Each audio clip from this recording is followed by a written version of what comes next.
Abençoado, eu sou Ferreira Guimarães, a voz do invisível social e eclesiástico. E mais uma reflexão teológica cristã social. Quero convidar você a me acompanhar no livro de Gênesis, no capítulo 3, do versículo 8 em diante.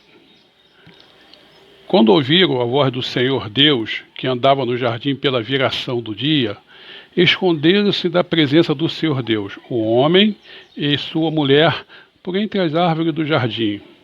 E chamou o Senhor Deus ao homem e lhe perguntou: onde estás?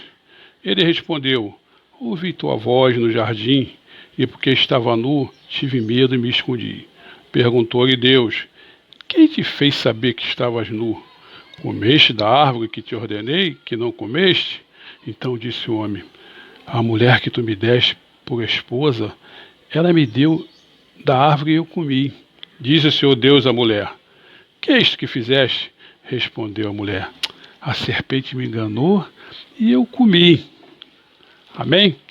Quero então convidar você a essa reflexão conhecida por síndrome de Adão e Eva. A síndrome de Adão e Eva tem sua origem nos relatos de alguns teólogos católicos, segundo e reformados, como pecado original narrado, onde, após romperem o pacto feito com Deus, Adão e Eva são interpelados por ele a respeito do que acabara de ocorrer. Claro que Deus sabia onde eles estavam, mas queriam ouvi-lo dos dois. A palavra síndrome vem do grego syndrome, que significa reunião. Costumeiramente chamamos de síndromes um conjunto de sinais e sintomas que caracterizam determinada condição ou situação, geralmente relacionada a uma doença. Algumas muito conhecidas síndromes são bastante divulgadas nos meios de comunicação, como, por exemplo, a síndrome de Down ou síndrome de Estocolmo. A pergunta de Deus se Adão havia comido do fruto proibido, responde ele: a mulher que puseste ao meu lado apresentou-me deste fruto e eu comi. Está lá no versículo 12. Em seguida, respondendo à pergunta de Deus do que teria feito Eva, o mesmo eu, ela responde: a serpente, o diabo me enganou e eu comi. No versículo 13. Meu querido, a síndrome de Adão e Eva faz com que o sindrômico não assuma os próprios erros, muito comum, as nossas falhas, as nossas ações negativas, e procuramos repassar para o outro, para o próximo, e às vezes para os mais próximos, nossos próprios familiares, aqueles que nos convivem conosco, até o próprio amigo, nosso esposo, nossa esposa, nossos filhos, que estão mais em relação. Queremos passar nossas culpas dos nossos erros, das nossas falhas, dos nossos desvios de caráter, das nossas personalidades com alguns sintomas negativos. Adão, até mesmo de acusar Eva, de certa forma, coloca a própria no próprio Deus. Aí foi o ápice, colocou a própria em Deus, que pôs a mulher, De início ele achou lindo, um benefício, minha ajudadora, mas agora ele bota a culpa. A culpa é sua que colocou essa mulher do meu lado. Ou seja, em princípio, na resposta de Adão, o culpado, a culpa original, o pecado original é do próprio Deus. E em seguida, ela a acusa, que por sua vez acusa Satanás. Essa passagem fala da culpabilização e projeção no outro. Isso está no DNA humano. A culpa é sempre do outro. Talvez seja a hora de nós assumirmos a nossa responsabilidade. Para a psicanálise, os estudiosos aí com mais profundidade, culpar os outros pode estar associado ao medo de ser julgado ou de projetar no outro aquilo que não aceitamos em nós. Aí nós acusamos os outros. Você que é estúpido, você que é ignorante, você que é relapso, você que é imundo, você que é burro, Todos temos as nossas limitações e dificuldades, claro, nós somos seres humanos. Somos seres humanos. E negar isso culpando as outras pessoas por nossos erros e atitude nos impede de aprender a ouvir e a evoluir. Assumir responsabilidade nas ações que fazemos nos permite corrigir os erros. Errar é humanos, né? Persistir, tem um que de persistir é burrice.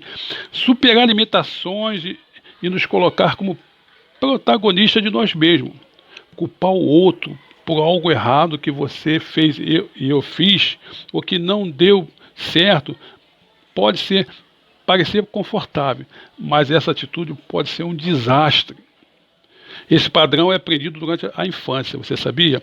A partir de uma educação no qual os pais ou cuidadores, né, eu que fui conselheiro tutelar, cansei de ver isso, da criança ou do adolescente, não busca responsabilizá-lo por algo, como por exemplo, uma nota baixa, apressando-se a brigar, e vai lá na escola brigar com o professor, né, com a escola, com o professor. A culpa não é do filho dela, o filho dela é o melhor menino, é o melhor aluno da escola, o filho dele, né, no caso do pai.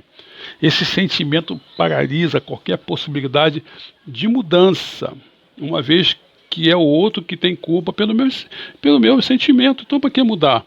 Não devo fazer nada para resolvê-lo, senão esperar que o outro, contra o qual eu acuso, resolva minha situação. Deus ainda continua sendo misericordioso. Se você analisando bem o contexto de Gênesis, aprendi que Deus, ainda que o homem e a mulher tivessem se rebelado, comendo o fruto proibido, esperava dele o reconhecimento do seu erro e um pedido de reconciliação. O nosso Pai do céu é misericordioso. Vem do latim miserere, fraquezas, córdia do coração. Deus continua dando oportunidade para eu e você pedirmos perdão do nosso pecado. Não há um justo sequer, afirma o apóstolo Paulo. O filósofo alemão Friedrich Nietzsche dizia que o ressentimento é um veneno, querendo dizer com isso que é algo que adoece e enfraquece as pessoas. Jeremias, no livro Lamentações, diz que de que se queixará o homem a não ser dos seus próprios pecados. Jeremias 3,39. Adão e Eva vão deixando escapar essa oportunidade por entre os dedos e, ao invés disso, pecando cada vez mais, com isso se distanciando mais de Deus, cada vez mais não assumindo a sua própria culpa. E não é diferente também no próprio meio político. Nós temos observado, no meio religioso, nós temos observado que a grande parte dos políticos ou liderança religiosa coloca a culpa sempre nas costas dos outros, especialmente dos seus adversários. Ao assumir o cargo, procuram embutir toda a culpa da gestão, das suas próprias dificuldades na figura do seu antecessor e às vezes dos seus próprios colaboradores. Que nós possamos refletir, que nós possamos fazer essa meia-culpa, minha máxima culpa. Que nesse vídeo possamos refletir. Você culpa o outro ou você pede perdão? Eu culpo o meu próximo dos meus pecados, ou nesse vídeo eu quero fazer uma reflexão de pedir perdão ao Senhor pelas próprias fraquezas, pelos meus erros. Você possa estar refletindo. A culpa é sua, a culpa é minha ou é a culpa do outro? Eu sou Ferreira Guimarães, a voz do invisível social eclesiástico. Amém ou não amém?